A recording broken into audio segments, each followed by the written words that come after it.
Hey there, welcome to today's episode. And as you can see, we're going to dive in and take a look at how to make your own sample packs. Now we're going to start off here. I'm using my iPad, but if you've got a little notepad, some pen and paper, you might want to make a couple of notes just to get you started. This is just going to be a short introduction. It's not going to take too long. We're just going to scribble down some notes. Doesn't have to be neat and it's not going to be a long essay, but it's going to be a little guide and a little shopping list that we can keep coming back to just to keep us on track as we're building out our sample pack. I'm going to zoom in here just so that you guys can see this, and I'm going to write in all caps because my handwriting's pretty terrible, but we're going to start with the word theme,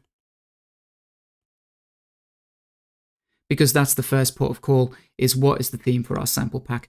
We need to be able to set a theme in order for our customers to find what they're looking for. Generally, most sample packs have some kind of theme. Maybe they're looking for 90s boom bap, whatever it happens to be. They're going to need a theme that they can follow. It's also going to be really useful for us because it's going to keep us on track. We're not going to get lost in the process, because if you don't set yourself a goal, maybe you start making 80s synthwave and then you get bored and you make some drum and bass, whatever it is, this is going to keep you on track. So let's look at an example. I would say for mine, I want to make a horror theme. So we're going to write horror, of course. And then I want to be a little bit more specific because horror is too open-ended. Of course, we could go in a kind of modern horror, vintage horror. So I'm going to pin this thing down a little bit more to say 1970s. And maybe I want it to have a lo-fi feel, which could be sort of VHS or sort of vinyl, something like that. But that's just my overall theme. Doesn't have to be any more complicated than that. And that's going to be the guide that we keep coming back to throughout the course of this process. The next thing we're going to need to look at, of course, is the content for the sample pack. So we'll put content here. Now, of course, that is what you want to include inside of your sample pack. And that can be as big or as little as you like. Although we'll talk about file size and samples and stuff like that a little bit later on. The first thing I look at is my structure. So I usually have a main folder. And then within that folder, we're going to have some subcategories. Now we want to start thinking about the user here. And who is the intended audience? Ideally, you want to cater to everybody. So whether you use a DAW or you use some sort of piece of hardware, you want to be able to cater for everybody. Now, if that's the case, there's a couple of things you need to bear in mind.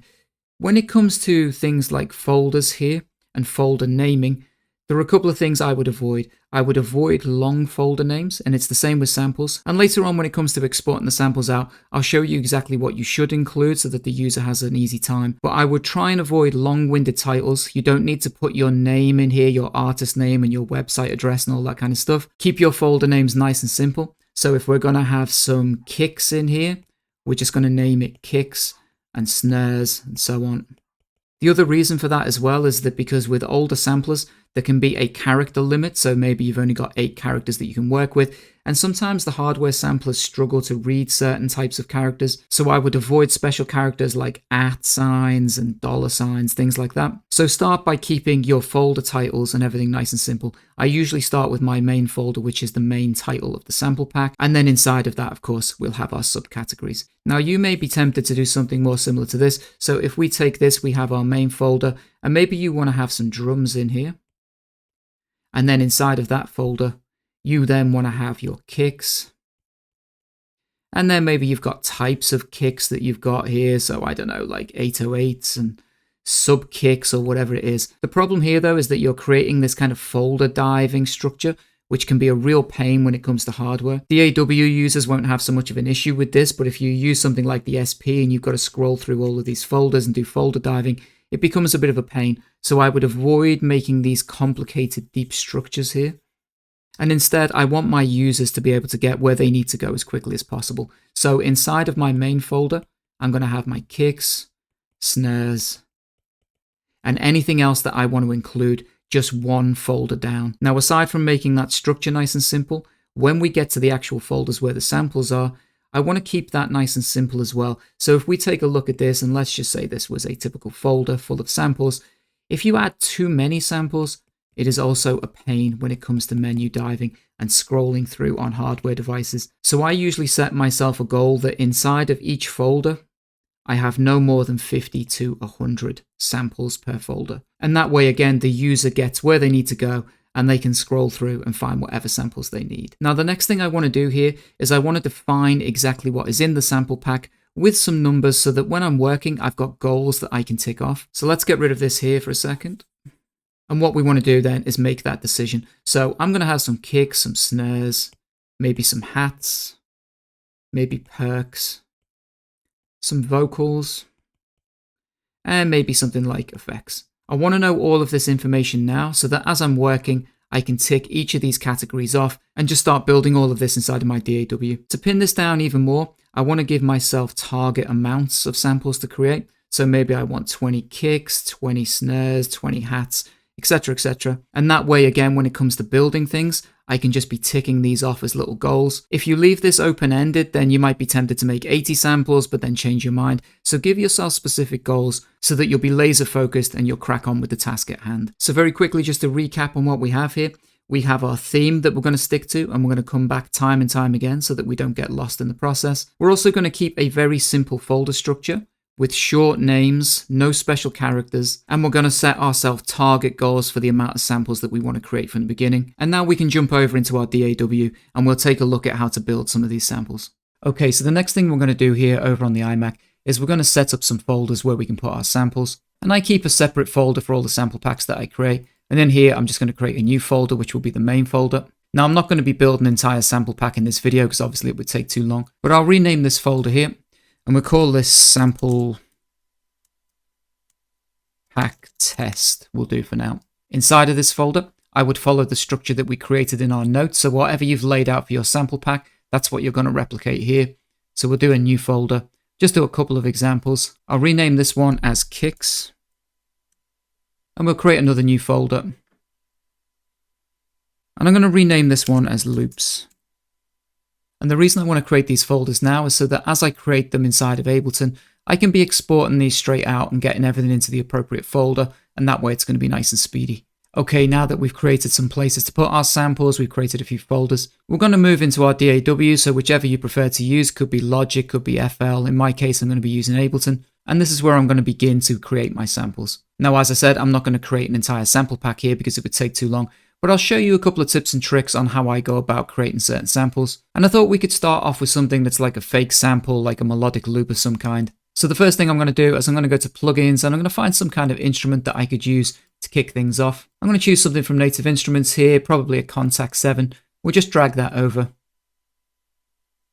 Now you don't need to use plugins, you can use whatever samples or sounds you want. I know some people who create sample packs just out of other samples, but for me, I have a lot of fun when I'm inside of a program like this and I get to make my own samples. I feel like that's the most fun experience. Now this is only an example, of course, but I'm still going to follow kind of what we set in the notes where we can make something that's maybe got like a horror vibe to it. So what I'm going to look for, some kind of keys, some kind of instrument that we can get just kind of like a spooky sort of sound. And I think maybe like a gentleman piano would do. There's always a lot of piano sounds in like old horror films. I think like an eerie off-key piano could sound pretty cool. So we'll load up a gentleman.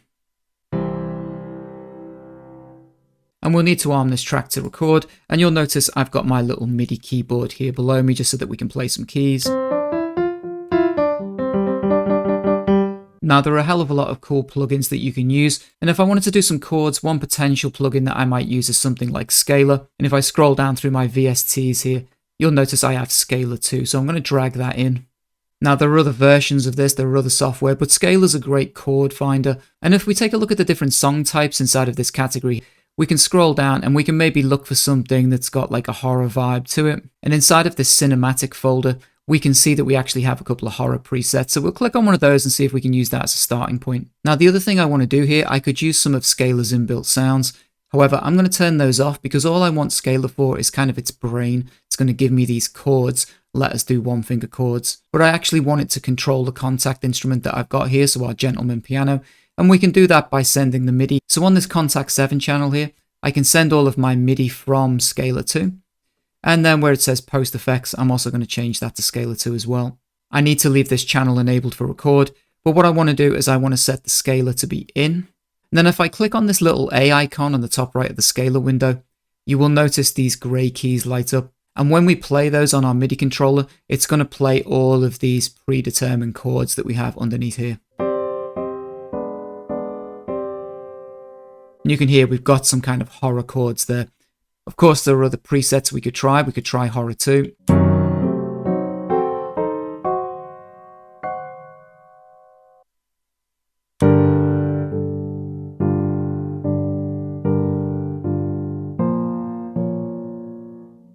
And I kind of like this Horror 3 preset here. I like that chord structure. So the next thing I'm going to do here is set a BPM for the project. And because I've got like old 70s horror in mind, I'm going to keep this pretty slow. I'm going to go around 60, 70 BPM. Once we've set our BPM, we can turn the metronome on. So of course we've got something to play along to. And I'm just going to turn the little headphone icon down a little bit, just turn my metronome down a touch. One other thing I'm going to do here is where it says humanize in the scaler window, I can set that to velocity or timing or both. I'm actually going to set it to both, and that's going to humanize the velocity and the timing and just not make it so rigid as we're playing through. Then once I'm ready, I can set record on my Contact 7 channel here, and we can begin to play in some chords.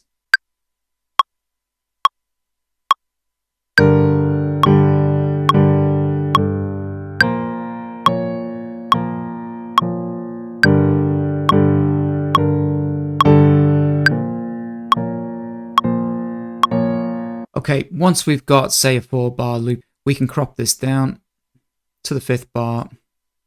And because we enabled the velocity variation and the timing here, you can see the velocity variation in the notes, and also that the timing is not snapped to the grid, so it's just going to give us a more organic, realistic feel. Now I'm going to call that the first layer for this sample, but I think it might be kind of cool to have sort of counter melody over the top here, maybe slightly higher range. So I'm actually just going to duplicate my Contact 7 track. Then I'm going to delete that information out because we're going to put some new information in, but I want to be using the same Gentleman plugin here that we used before. So now we'll arm this track, and I'm going to shift up the range with my MIDI keyboard a little bit. Let's go a little bit higher. And then what we can do is we can work out a little bit of a counter melody that's going to play over the top of our chords.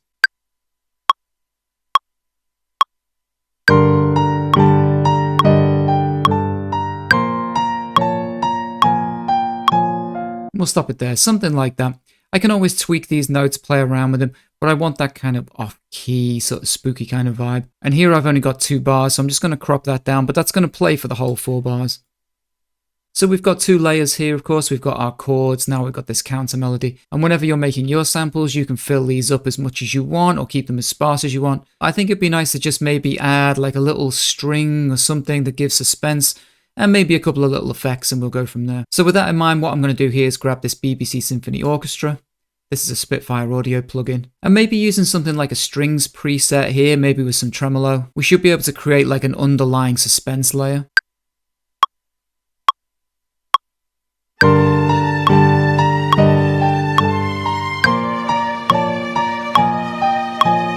Something like that should do us. And again, we've only got 2 bars here, but I'm just going to crop that down and we'll let that play for the full 4 bars. And if you want to, you could come in and duplicate this loop, create 4 bars here, maybe put a slight variation in or just play around with the velocity just to give it, again, some more kind of realistic feel. And so the last thing I want to add in here is maybe just a couple of little percussive elements, just some little details. And this time I'm going to go with something like a Labs plugin. And aside of here, we have these nice percussive sounds.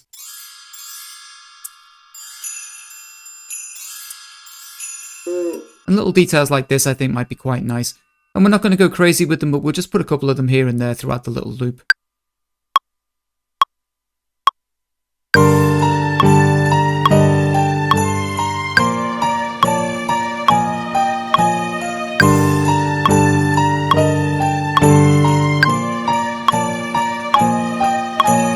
For this particular example, I think that's enough detail, enough information in here to create quite a nice sample. Obviously, you can make the decision on how you think this is going to be used. I didn't really want to add a bass line in because I think somebody might just want to chop this, add their own bass line in. And even details like the percussion, maybe you could leave that in, maybe you can take it out. So once I've got my basic loop down, all I'm going to do is just spend a little bit of time just playing around with mixing the levels, maybe panning things a little bit. You notice on old records that they can be panned quite heavily from one side to the other. And if we're trying to replicate that, I'm going to do the same thing inside of my loop, maybe pan things to the left, to the right a little bit. And I can just generally take a little bit of time, look at my timing here. I want to keep a relatively loose feel because I think these old samples, nothing was recorded to a grid, nothing was quantized. But if I need to move a few notes around and stuff like that, I can do that. Once the sort of general mixing is out of the way, I just want to make sure my overall level is kind of peaking about -6 here on our master channel. And the reason for that is to leave a little bit of headroom. So as we apply some effects in here, start to play around with it, try and make it feel a little bit more sample-like, we can do that. Now, when I'm trying to create something that's like a fake sample, I think atmosphere and texture play a big part in that. And so on my mastering chain inside of Ableton, I've got a few things that I would use. The first thing I usually run through is like a bit of compression, and really all I want that for is just to add a little bit of glue to our sample, just to bring quieter elements up a little bit, louder elements down. And then using a couple of these plugins here, like the RC20 or the Isotope Vinyl, we can start to add in a little bit of grit, a little bit of texture. And one of the noise effects I quite like is VHS inside of the RC20, because it just adds some of that like background hiss. And you could play around with the ducking and try the type, whether you want to do it pre or post routing, and see which works best for you. I'm probably going to add a little bit of this wobbly effect as well, just to give it that kind of even more wonky kind of off-kilter kind of vibe, with a little bit of distortion to add some crunch. And also in the bottom here where we have our EQ section, I'm going to run a bunch of the high end out as well, because you find with a lot of old vinyl samples, VHS samples, they don't have huge amounts of high end information in there because of the way they were recorded. So let's take a quick listen to that.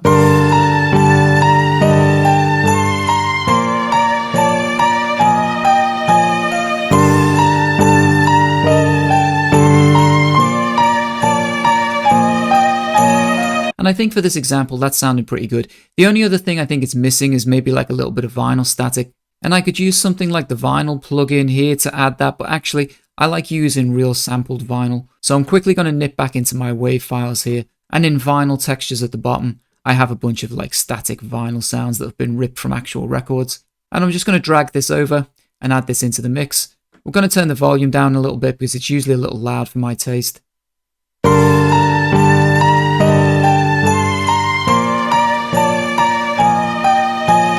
But that's going to be good enough. Now you'll notice for me, I work generally in this clips mode here when I'm making samples. There's no real need for me to go over into arrangement view and start tracking things out here. And the last thing I want to do is I just want to record this as a piece of audio. So I'm going to insert a new audio track and I'm going to set this to resampling.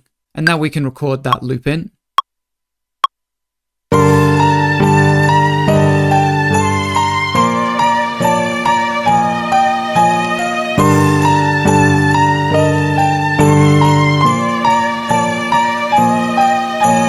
Now another thing that I'll do, which I'm not going to do for this particular example, is if I want to add more effects and more texture, maybe I'd run this through one of my vintage cassette players. I could run it through some other analog gear in the studio. But for this example, we're just going to keep it like that. So we now have our loop here. We know we're working with 4 bars. But what I'm going to do here, just because of Ableton's latency, is just double check the beginning of my sample and see how far off we are. And you'll notice here at the beginning of the sample, sometimes there's a little bit of dead space because of the latency when it's recording. But if we just grab this little marker here and pull this along, and then holding down Option here, I can just zoom that in a little bit. Just make sure it's kind of where I want the sample to begin. I'm then going to crop this sample down. And we should have 4 bars here. And then what I'm going to do is I'm going to right click on the sample itself. I'm going to do Manage Sample File. And in the Samples Manager window that opens up on the right hand side here, I'm going to click Edit. And you'll notice what that does is it opens up inside my chosen audio editor. And in this case, I'm using Ocean Audio. It's a free one and it works well with Ableton. And the first thing I'm going to do is I'm going to normalize the sample file just so that it's got a decent amount of loudness. But rather than normalizing to 0 dB, which I find too loud and I always end up turning my samples down, I'll generally come in at about -3 dB. Now another important thing to do here is zoom in on your sample file. And we need to take a look right at the beginning and the ends of this sample. And the reason for that is because we don't want any unwanted clicks and pops here. So generally I'm going to grab the first piece of this audio here, just a small amount. Then I'm going to do Effect, I'm going to do Amplitude and Fade in. And then at the end of the sample, at the other end, I'm going to do exactly the same and just grab a small piece of that audio, do Effect, Amplitude and Fade out. And that way when this plays as a loop, we're not going to get any clicks and pops at the end of our samples. That's particularly important for things like drum sounds and stuff like that. Make sure you're putting proper tails onto your samples. And now very quickly before we export this out, what I want to do here is I want to click Save and I want to go back to Ableton. And if I click the Edit button in the top right hand corner, our sample will open back up. Now, the reason I didn't export straight away inside of Ocean Audio is because I want to know the scale of this here. And if I go back into my plugins list and look down the bottom, underneath Scalar 2, I also have Scalar 2 Audio.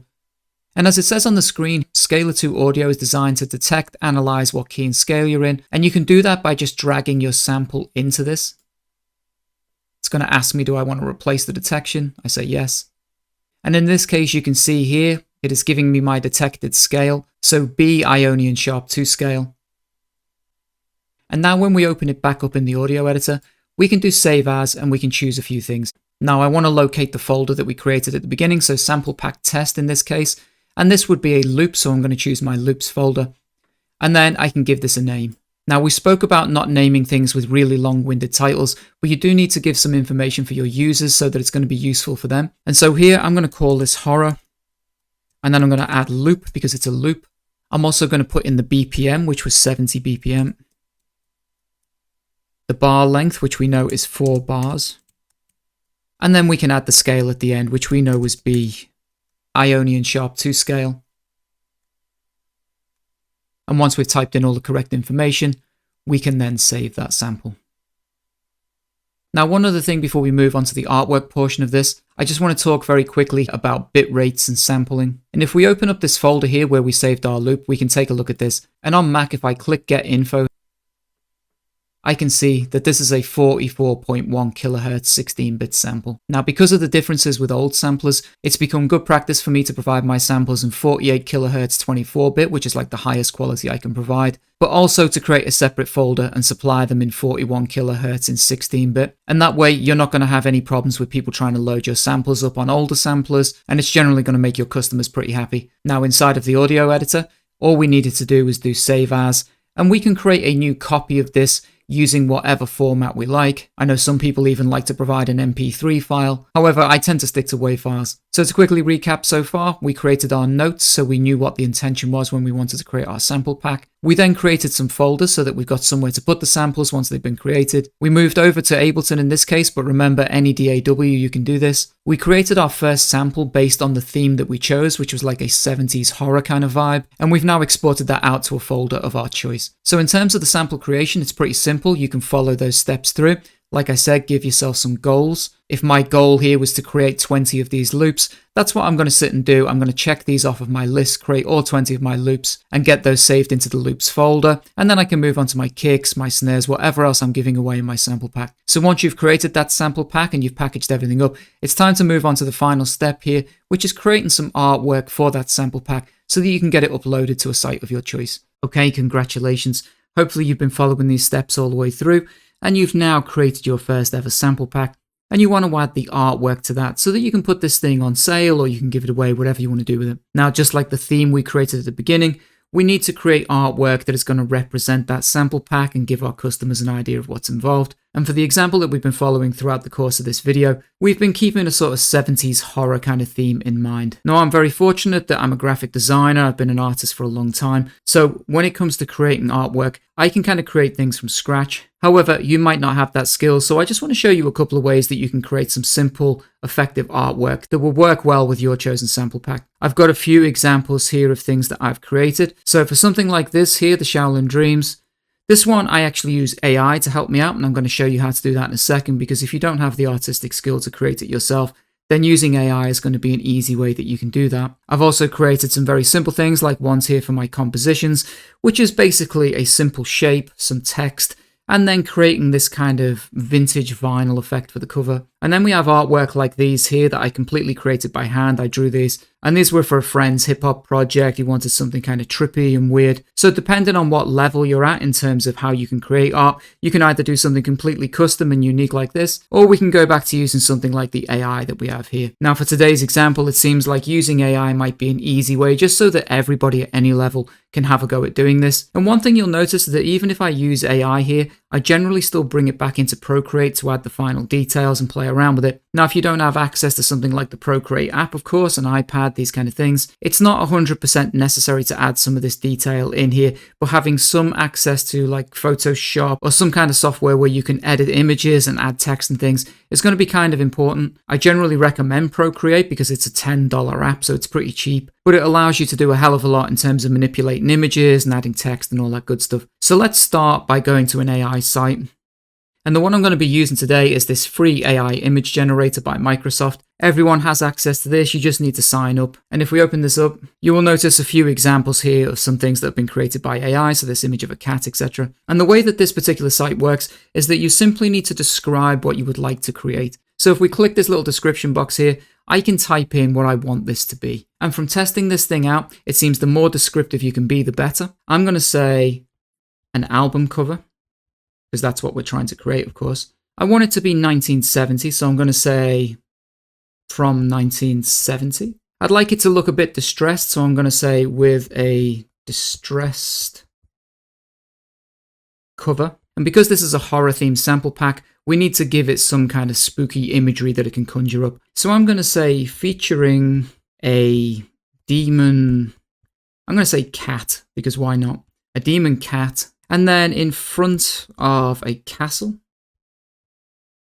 And if you want to, you can even specify some colors in here. So we could say red, black, I don't know, dark blue. And we'll generate that and see what it gives us. Now it takes a second for this to load, of course. Okay, and here are our choices loaded up.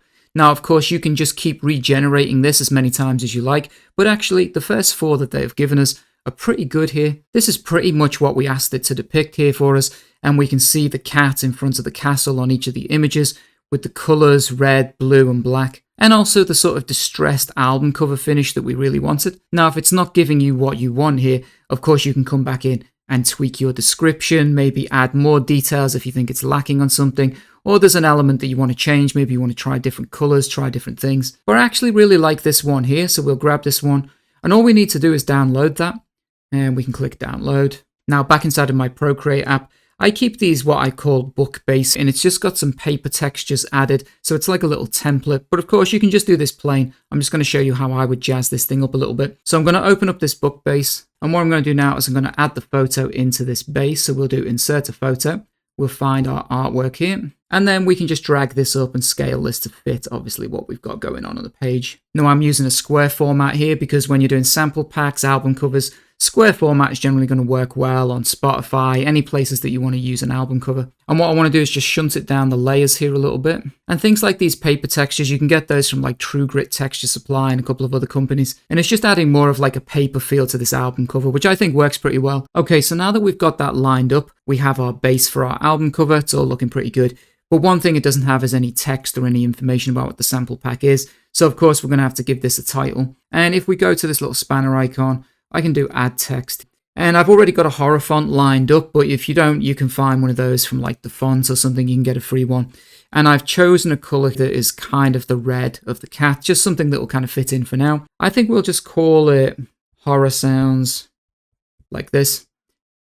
And then I can stretch this out if I want it to be kind of more along one line. And then I can just move this around until I feel like I've got a space where this thing fits. Maybe we want it right in the center here at the top. We can make it a little bit bigger. And what I'm going to do is I'm going to rasterize this piece of text, which is essentially kind of like flattening it down. And then I'm going to duplicate it. And on the one behind, I'm going to use a little blur. So if we go here and we increase the blur, you'll notice obviously it gives like a blur effect behind the text. And the reason for that is because I want to create sort of like a glow, and I'm kind of interested in this color, which I think might work quite well. But first we need to create the blur. Then while we're still on this layer here, if we go in and we change hue, saturation, and brightness, I can play around with the hue and see if I can find a color that looks similar to this kind of pinky color, or maybe something else if we think that works, like the kind of the greeny blue is kind of cool as well, particularly because it picks up on the blue in the background. So you can play around with that and see what works the best for you. And I think as well, maybe we'll increase the brightness a little bit, just so that it's really starting to jump out a little bit more in terms of the text. Now, I don't mind the bats behind the text here, but I think I want to raise it up away from like the peak of the tower there, because I think that looks kind of cool. So let's grab both of these. And then when we move things around, we're grabbing both of our layers. Just want to see if I can come up enough just to get a little bit more of the peak of the castle in there so it's not blocking that. Now, obviously, this is just going to be a quick example. You can spend more time playing around with things, but that would be my first port of call, would be to add some text in. So, of course, it's, the name of our sample pack. I'm just going to tweak the red text layer a little bit using the hue, saturation, and brightness. And then if we zoom in on this text, one big giveaway when you start playing around with things like this is how blurred this feels in comparison to the text, which is really sharp. So again, we're going to take the red layer, we're going to go back, we're going to use some blurring, and I'm just going to blur this text until it looks fuzzy enough that it looks like it fits in with the rest of the image. So kind of around here, about 2% blur, just fits in better overall with the aesthetic. And now finally, just to kind of finish off, I just want to tweak sort of the edges a little bit, add maybe like a little bit more kind of distressing here and there. So I'm going to create a new layer above. I'm going to find a color sort of like this kind of pale beigey kind of color here, this cream. And I've got a bunch of brushes here I can use to kind of create kind of distressed edges. So I'm just going to kind of do that all around the edge here, thinking sort of where the album cover would be sort of more torn on the edges a little bit. We can come along just to kind of tweak that. Normally you find the top edge of your album cover will be pretty distressed. When we created the AI image, it's already put some of this in for us. And one thing we are kind of missing here is this little edge detail where we've got these lines. When the AI image was created, it didn't add them over on that side. Now, if this was something I was going to put out, I'd spend a little bit more time and try and put those lines back in and squeeze things in. But for the sake of this one, we're just going to add some distressing to the edge and we'll call it quits at that. So again, a little bit more down here, just little worn out areas. I don't mind coming onto the image a little bit. Same on this bottom edge here a little bit as well, and into this corner.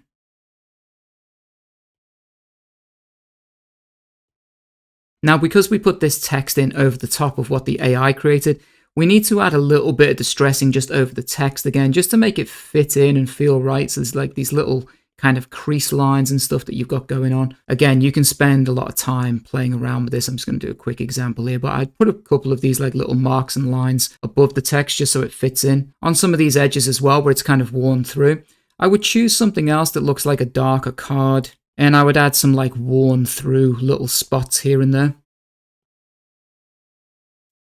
And just like the text, I want this to feel like it belongs. So all of that distressed edge and stuff, we're just going to blur that in a bit more so it kind of feels worn in and part of the canvas. And finally, if I wanted to just add like my own little personal details, I could come in here and I could paste in my logo, and I could find a suitable place where I think the logo should live, maybe down in this corner here somewhere. Using an eraser here where some of this is, I'm just going to scrub some of this out as well a little bit, where some of this creasing is.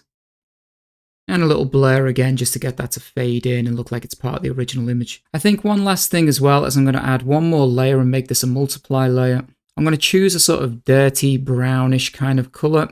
And using something like a water brush, this wash brush, I'm just going to come in and tint some of the edges here so they've got a slightly more kind of vintage brown kind of look to them. Just look a little bit older, a little bit more kind of stained. And again, you could spend longer doing this. And there we have it. We've created our own little piece of artwork using AI. So generally anyone could do this. And you've now got your artwork ready to add into your sample pack. You're going to put that inside of your sample pack folder. You can then compress that folder into a zip file, upload it to something like Shopify, wherever you sell your sample packs, and you'll be good to go. So I hope this has been helpful. I hope you've enjoyed this video. Take care, and I'll see you guys in the next one.